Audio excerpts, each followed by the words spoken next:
Hello. Welcome to summer at Perth Poetry Club. Yay! Yeah, Coral's happy.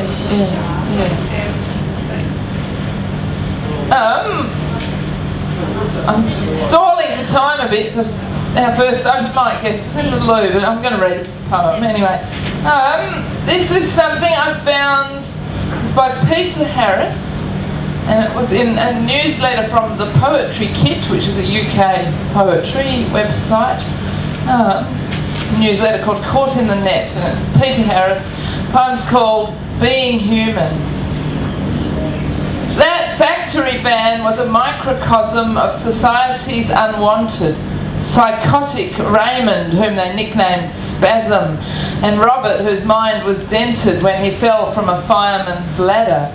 There was cross-eyed Pat, who wanted to go out with me, and tiny Sammy, who was beaten mercilessly by her husband when she burned the dinner. He was finally convicted.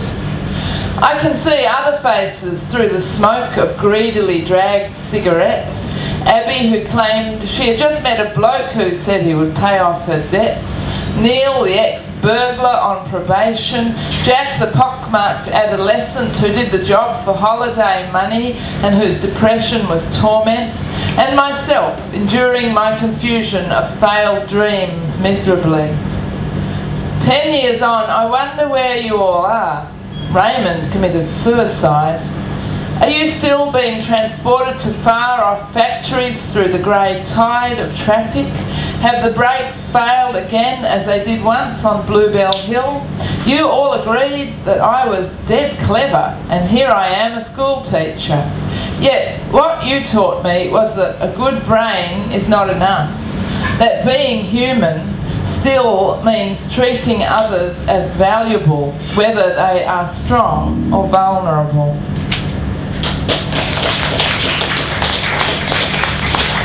And that's by Peter Harris.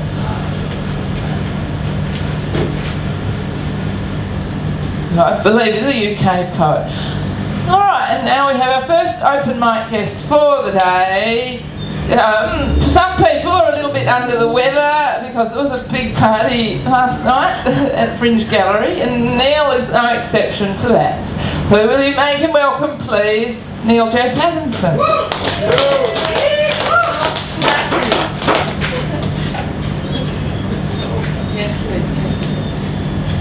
Thank you, Janet. Alrighty, I'm doing these couple quick ones by way of correcting aforementioned or afore past stuff-ups. I'm going to reread Steve Smart because I did a really bad job of it a couple of weeks. Well, you're in the right state of mind for it now. On a rock. A moment transcendent, marred by political dynasty, doctrine overwhelming. Can we have a guilt-free moment, a question, again, my own, place, position, response and responsibility? Can't see a small naked child standing on a rock, sun-drenched and at peace with his universe, this ocean without internal justification.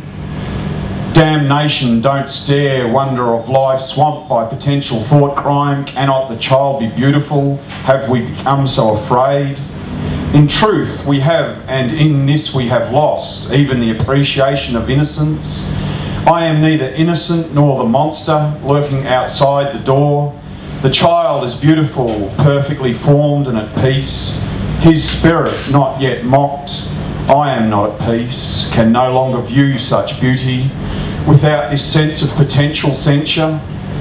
Understand the foundation, the need to protect, and yet I find such sadness in all that we have lost. All we will take from such a beautiful child and replace with this all-consuming fear. Steve Smart, so that's in Recoil 2, it's on the table here if you like it. Some copies left there, and yep, once again apologies to those that have already heard this. I did it last night at the Fringe, and it's as I said, it contains a very small amount of plagiarism, but I've put that in for admiration from the person that it come from. because the way it goes, usually get an apology after the fact for plagiarism or stealing of intellectual property. So I've done it in advance in this nasty corporate consumer capitalist world that we live in. Okay, and I penned this, Donald, Monday of this week. I'm getting close to the poem written on the morning, read in the afternoon. What was seen today? Confessions of an alleged creeping Jesus that absolutely will not dob on anybody whatsoever. There's a man tripoded on the pedestrian overpass, taking images of an arena of construction. Complexion olive, if digitally enhanced, would be burnt plum orange. Baby wouldn't give a fuck if they blew that thing up upon deficient completion. Aborted piece of architecture that it is. Human tragedy if lost would be taxing. A couple boulevard stroll in oriental fashion. Him striped on the horizontal, her on the diagonal. Trotting up from 6 paces behind, he clasps her hand. Role reversal, a pleasant surprise.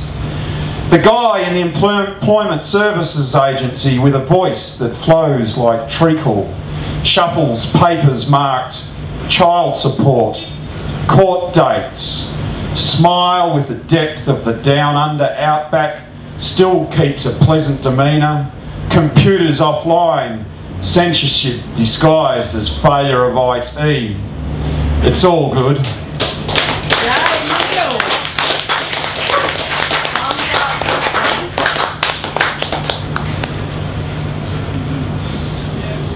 All right.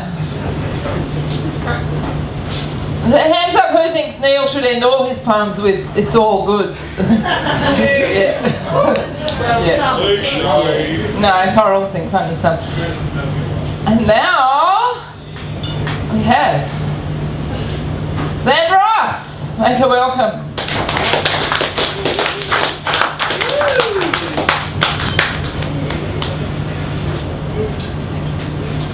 I'm not reading my own stuff. I'm reading something by Pablo Neruda. It's one of my favorite poets.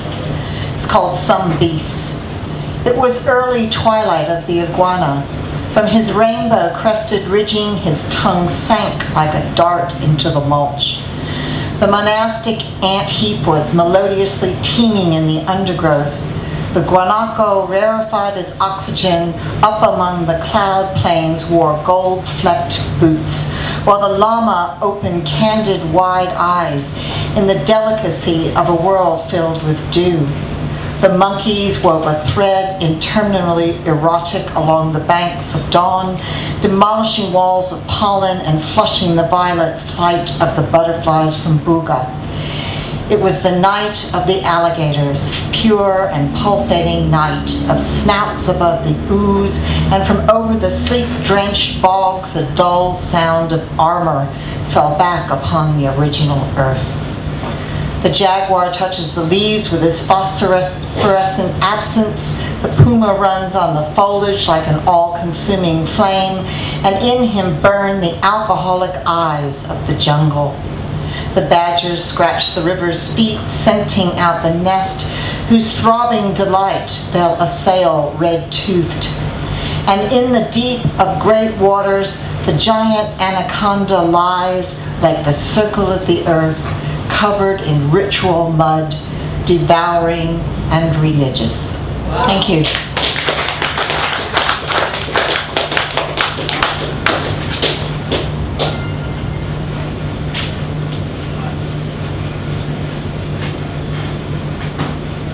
That was Zan Ross reading Pablo Neruda. I've actually got a book at home. It's just an academic book about poetry and poetry readings, and it talks about the way poets always read their own work. Well, we don't necessarily do that here, do we? Because it's not about poets, it's about poetry. Yeah. I reckon we just channels for the word anyway. Well, yeah. Anyway, another channel for the word now. Yeah, wearing the Gimme Shelter t-shirt today. Helio Novello. This is Elio Novello reading Elio Novello. Okay, it's a long poem, so I better get on with it. And also, just an ad that I'll be emceeing with the Scrutineer next week for the final gig of the year. So, metaphysical me. Spin myself, drill myself in. I fear depression. I'll start again. Spin myself, drill myself in. I fear depression is setting in. My body being screwed into the ground, into a hole that the sadder I feel, the deeper I'm in. Extend my arms out to reduce my spin, but arms hit the wall. Too much pain to absorb. Have to bring arms back in to protect my face, but this increases my spin, drills me further in, smearing me round and round the hole, shredding my clothes, ripping hair from skin. Looking above only to see a pinhole light, darkness surrounds me, fully awake in fright. I'm lonely and naked, stuck in depression, buried deep in the earth. But I've been here once before, wormholed in the soil and stone. Each grain contact can be close caress, support and comfort against my flesh, where dirt rock can have musk-filled scent. Mother Earth has cleansed my skin, absolved me from sin. I can begin my journey out of this hole. Extend one arm up towards the pinhole light, press feet and knees hard against the wall, push off, squirm, worm my way up excruciatingly slow, slipping at times, hands grasping the sides to stop any fall. Have to keep going, I have to keep going. Earth's mantra is all that I know. If all humanity was compressed and stretched to cover our Earth, we would be 1 micrometer thin. Yet the force of a falling snowflake is enough to pierce our skin, and that snowflake striking the ground causes the Earth to ring with resonance that makes my earth-cleansed skin sheen in all the colours that humanity comes in. And what happens if I emerge from my hole with that power of Earth within? Would I extend my arms and be a naked broken man on a cross lanced and crowned to absolve everyone from sin? Or would I sit quietly upon folded knee underneath a sacred tree, be stillness on the outside, blissed out on the inside? All the isms, all religions, all philosophy and wisdom compete inside of me for my space, for my sense of place in the world. Whatever humanity is and will be lives in the animal, the question, the dream that is me. Or would I simply succumb to anger again? Anger and despair at violence and war, at world poverty, apathy, my complicity, anger at getting angry in the first place from lack of trust in myself and everyone. Mother Earth has stripped me bare. I will be naked when I emerge, and if I know the mother by then, I will know your nakedness as well. Please, please treat me gently when I emerge from my hole.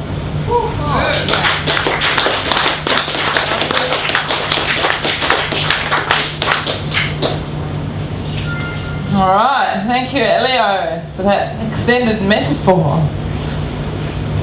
Elio knows I like that one. Alright, now, what is going on, children? They're throwing little screwed up bits of paper across the room. I don't know.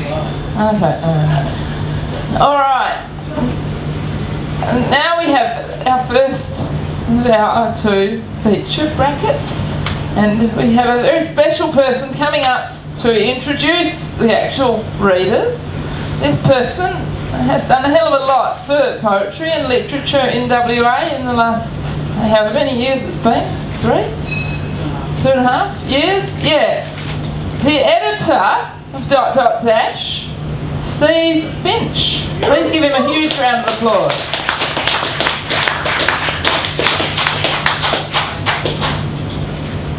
Hello.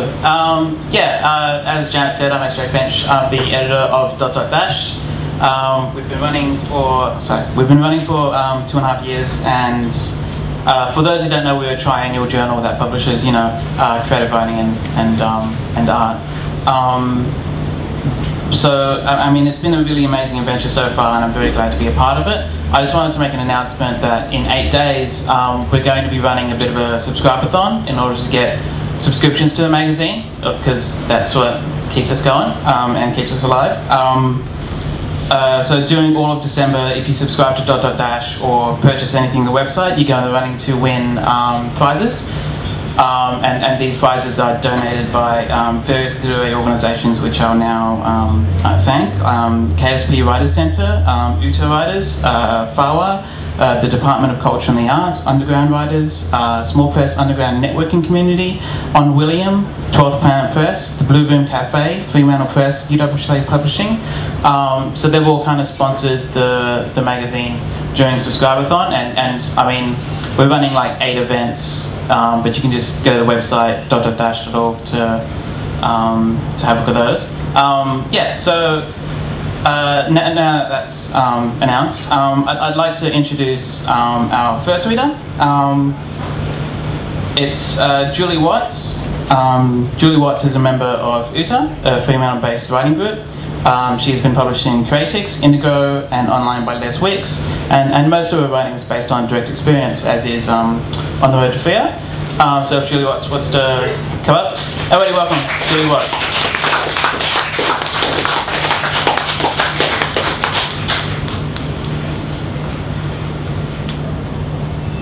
Hello? On the Road to Frio.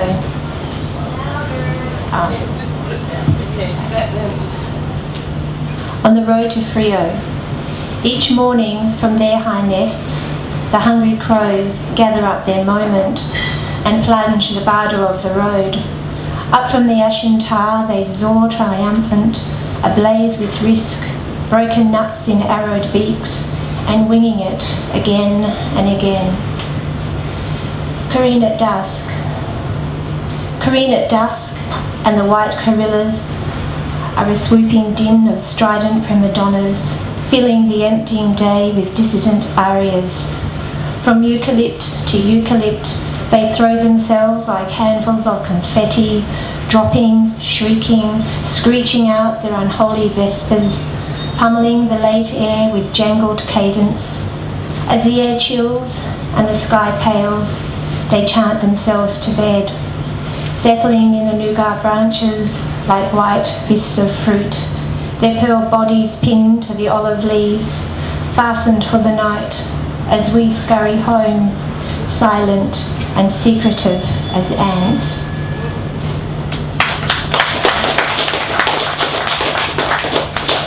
Continuo in C-sharp minor for Kevin Gillam. A dead man's longing, buried in hollowness of cello, vibrates into being. It quickens and swells within wooden cocoon, slips like a solvent soul through looping eyelets, spreads its cries for corners of the room, tumbles an 18th century pain into our postmodern hands, and we know what to do.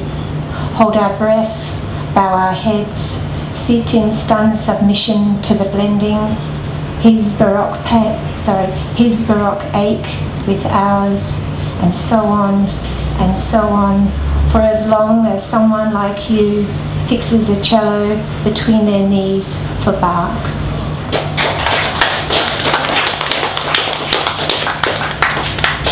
Nursing home conversation.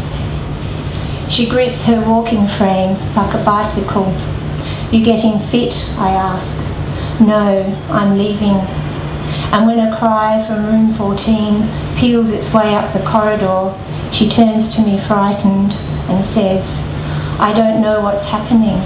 Soon as I find my shoes, I'm off to Harvey. I have friends in Harvey. You need to have friends if you're getting out of somewhere. Later, I find her slumped and sleeping on an entrance chair, her cardigan folded neatly over her walking frame, a slipper toppled sideways by a fugitive foot, her toes as purple and tight as young grapes.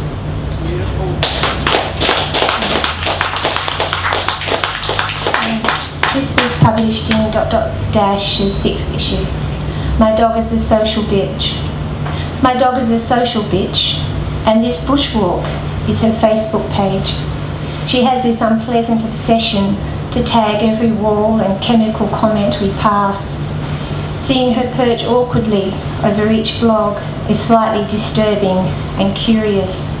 What are they saying to each other? Of course, she is just uploading and downloading, transporting images, using her nose as language, and she texts all the way home, updates her profile, quick as a flash. Use that.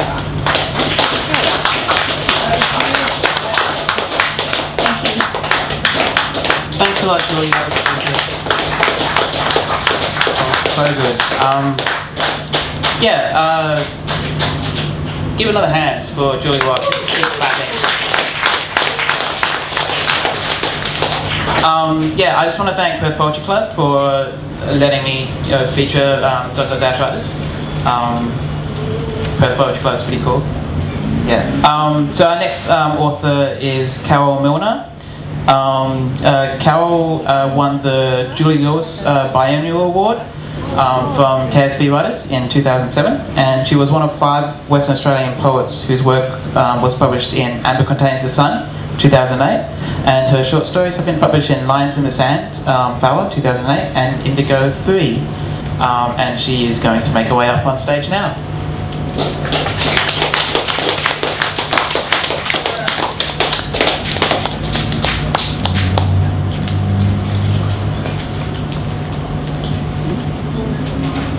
Thank you.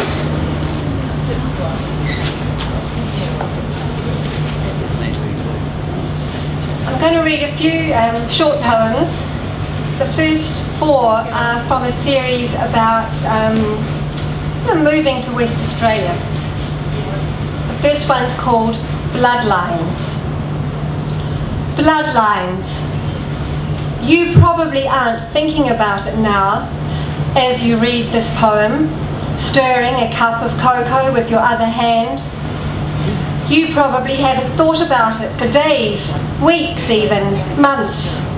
Yet all the while small doors are opening and closing deep inside your chest, and inside mine, and inside everybody's that you know.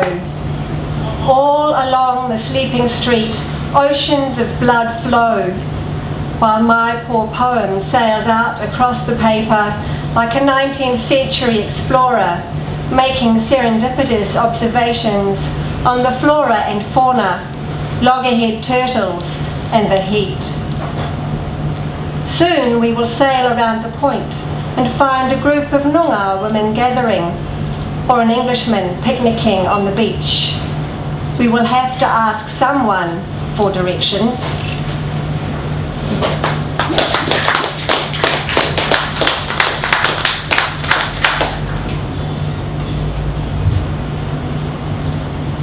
Renting. When we first moved into the house, there were matches on the floor marked Hilton, Shanghai. The electric sockets in the walls did not have safety plugs, and there was a stolen car parked across the street. The real estate man said we wouldn't get insurance unless we put grills on all the windows or built a 10-foot wall around the property, which wasn't ours. Under the hills hoist, the kids plopped flower heads into a plastic bucket, and I wondered which plants would poison them, and at what point it would be safe to leave the new neighbour with my sleeping child. Just then, my daughter found a redback spider under the veranda. The babysitter, who came highly recommended, said, "I can't stand the smell of guavas, they smell like blacks." That night, careless and afraid of shortcuts, we walked the sleeping children through the hot night, deafened by the roar of electricity and the overhead wires.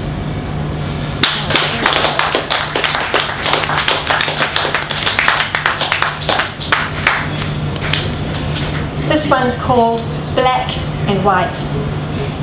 That book, you know the one, sitting for 6 months on your windowsill. Finally you start in, and the whole black world wafts up and out of it, wraps its arms around you so tightly you can't put it down. You don't want to. Midnight or 4, you finish it. Go to the cupboard for snacks. Pour white milk into a glass. Walk from room to room in the moonlight and catch sight of yourself in a black night window. White face, black pain, a novel in reverse.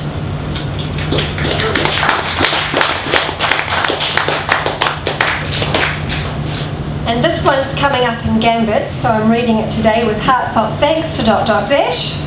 It's called Vital Signs. I can hear your heartbeat, gentle reader. I can hear your feet behind me in the dark. I can feel you leaning over my shoulder, hear the hissing out of breath as I lean forward, murdering a phrase.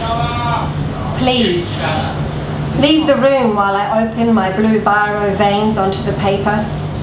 You can read this later.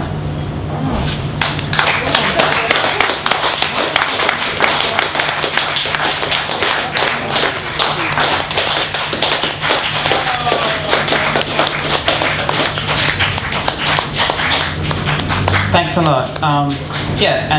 Thanks for listening. That was the first 2 ...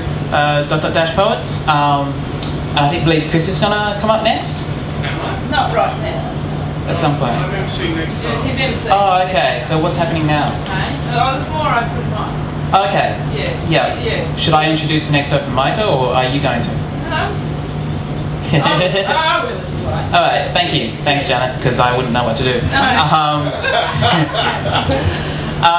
So thanks a lot for listening, and thank you especially to Julie Watts. Let's give her another big hand. And to Carol Milner as well. Really nice stuff.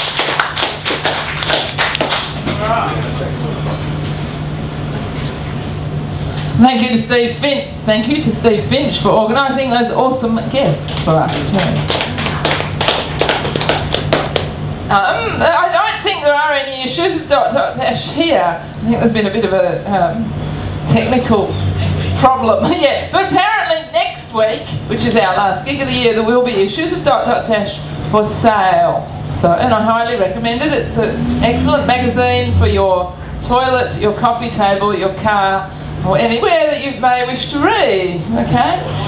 Yeah. I think I've got one on the coffee table and one in the toilet, actually. Yeah. And Steve, we'll be back with 2 more awesome readers in the second half, so don't go away. But we now have a bit more open mic. We've got Resh, who's a new voice, so give him lots of applause. Resh.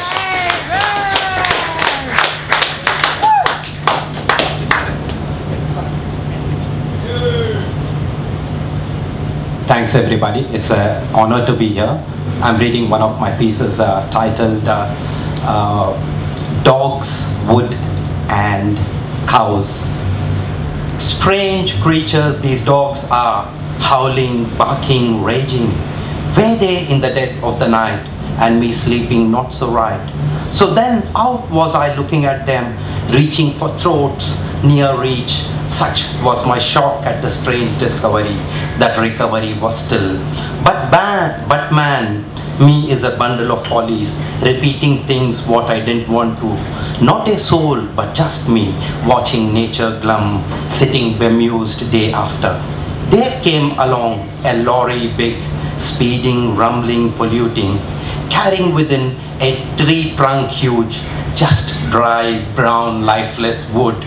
So then out was I looking at it, fire of the morrow, quick, fast. Such was the cold of the tree when this moved along. Silence, graying, sky, fading stars, and me awake, seeing clear, jostling, pushing, stifled, led by stick, dozens of cows. So then out was I looking at death, lifeless motion, steadying on towards the doom impending for the hunger of few.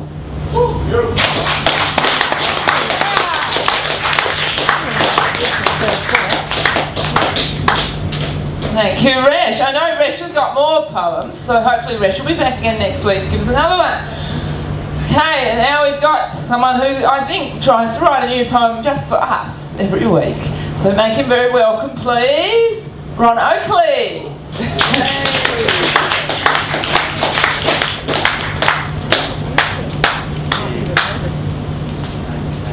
Oh, yeah.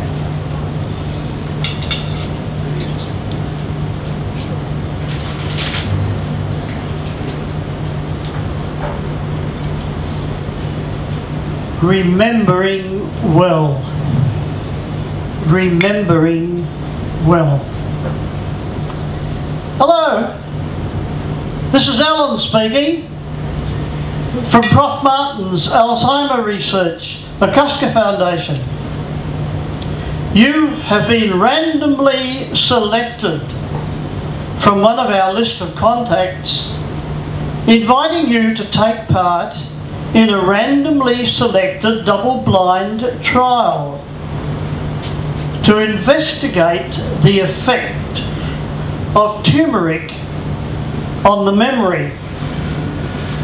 You will be asked to give us 80 ml of your blood, that's about 5 tablespoons, and we in turn will give you a 12-month supply of capsules which might or might not contain turmeric, to take 3 times a day, every day.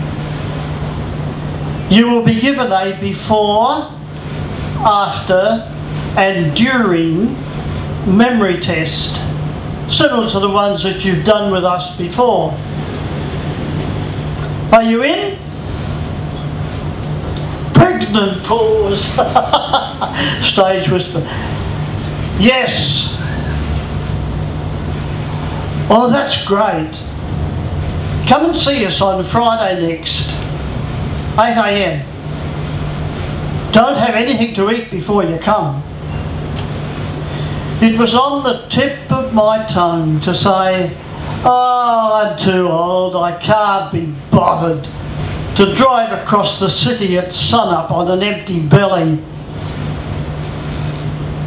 But Ellen sounded so friendly. But then when I saw Ralph Martins on telly, so excited about his study, groundbreaking research, he said, I was kind of glad that I was in. Who knows? I might need his help myself one day.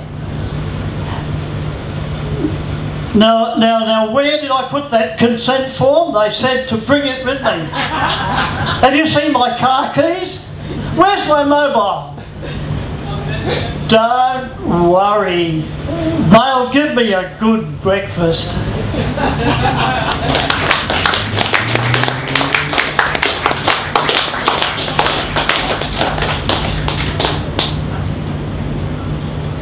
I don't think there's any reason for concern there at all. If you want an entertaining evening, invite Ron and his wife along to your party, because they've got so many good stories to tell. And now, another person who has interesting stories to tell, Alan Patchett. Thank you, welcome.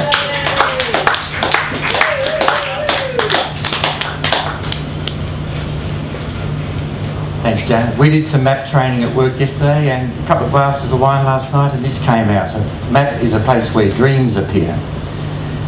A map is a place where dreams appear, where lines and shading and colours denote more than boundaries, tenures or road quality, where scale insists on being noticed, where an inch becomes a mile or 1 centimetre becomes 100 kilometres, where a beating heart lies waiting, coded in numerals and cross-hatching, waiting for that moment when, deep in the reading, I exclaim, I've found you after all these years of frantic searching and muscular thinking and wondering not if I could find you, but where I would find you.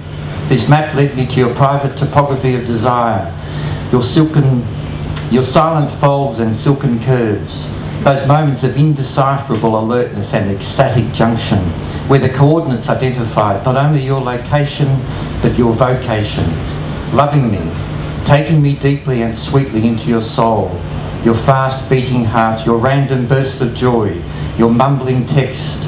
Of these few moments I see in this map, I cry in fainted memory, with the contours fading as the meaning of you and your coded desire snake past me and disappear into a terrain of steep and barely established union. This map and these other maps, they lead me to you, and I, being neither avaricious nor capricious, at least in intention, draw a long curve upon a wilting page and tether myself forever to your random rage.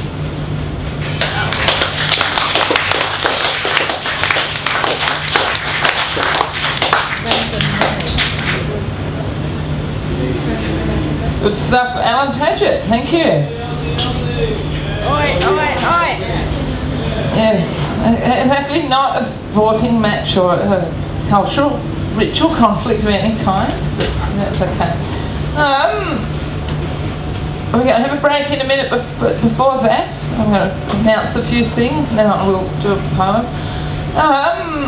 After the break, we've got more readers from Dot Dash, so don't go away. Next week is our last show for the year here at the Poetry Club, 10th of December, next Saturday. It's going to feature two of the Underlords of Evil, Tonsil, Elio Novello, who's falling asleep, and the Scrutineer of Splodge, and friends and surprises. So that's going to be interesting. Yeah, that's going to, yeah, and there will be open mic as usual, but yeah, it will be interesting. Yeah. And after the gig, there will be an after party at Marcus's and Friends Abode on Charles Street. If you don't know where that share house on Charles Street is, go and ask Marcus and he'll give you the address. I'm not going to announce it, but anyway. Yeah, anyway, so that's going to be, I don't know, what time will we start the party? 5-ish? Yeah, after the Poetry Club, go on to there and is bring your own alcohol or drinks, because we had a bit of a bad result by putting on free booze last year. So we thought we'd just get people to bring their own this time, but we will be putting on some food, though. There will be some tucker, pizzas or whatever we feel like buying. But if you want to bring some nibbles, well, feel free, but you don't have to. Yeah. And anyway, so that's our annual infamous after party next week. And people are going to be saying to me from now until the date I'm about to mention, when are you starting again? Listen up. The 14th of January is the first gig for the new year. And we have one featured guest, which is Claire Potter, who's in town, yeah.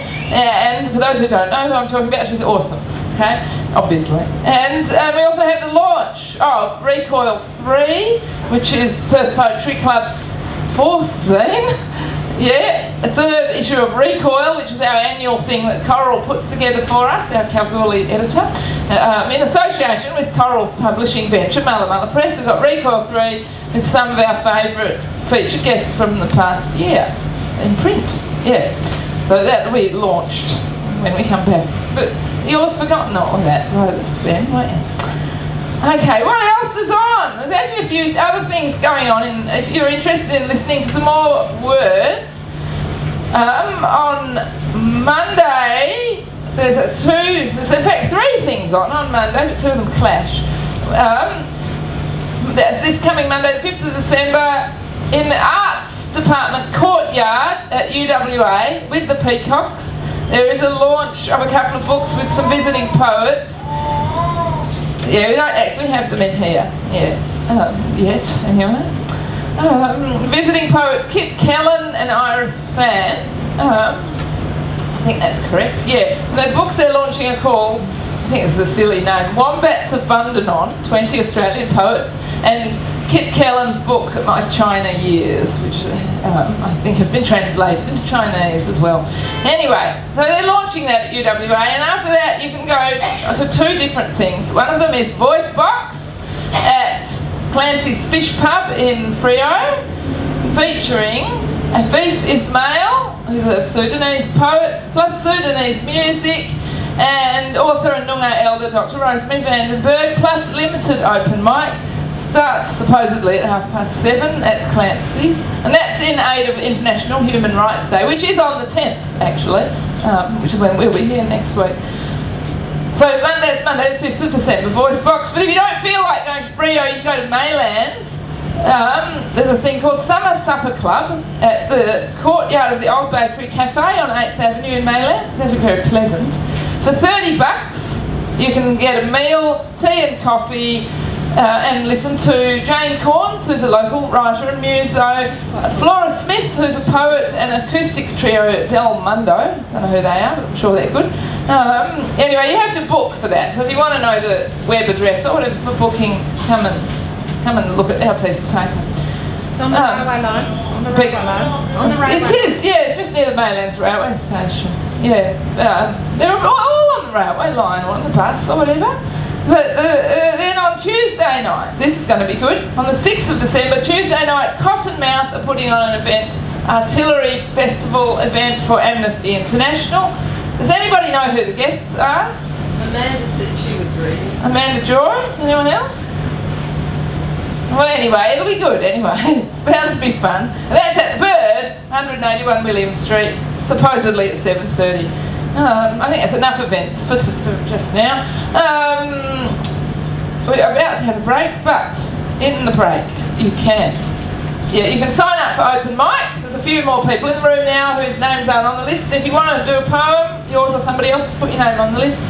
Yeah, we've got another piece of paper. If you want to be on our email list and get our weekly newsletters with what's happening, you can put your email address on that piece of paper.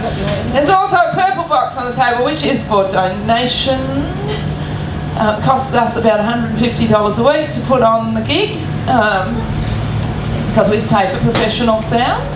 Yeah, we pay for professional sound. That sort of thing doesn't come for free. And we also like to pay our featured poets as well. So if you can manage $10, that would be wonderful. You can manage a bit less, that's okay too. 7, 5, whatever you can afford. Some people can afford more. It's great. Yeah. Anyway, if everyone contributes according to their means, then we can continue to do this.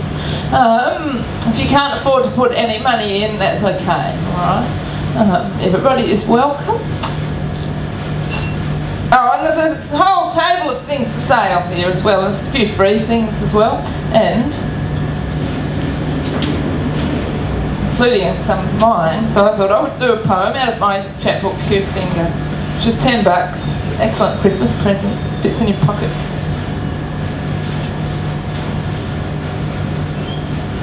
When you dance, it's as if you gather the music into yourself, into the softness of your diaphragm and belly, and smear it through your body, along the long cords of you, tendons, neurons, axons, veins, spine, lungs, bowels, hips, and extrude it down the pipes of your lean limbs. When you dance, you keep your arms straight by your sides, point and wag and jerk your hands, quiver your body like a zephyred leaf, and stare at your feet, which you shuffle. When you dance, it's as if your legs and arms and eyes are pulled toward ground by the music's grand unified force. In all my life, you're the only one I've ever met who dances like that. Right. So we're going to have a break now for 15 minutes or thereabouts. So go and patronise the moon.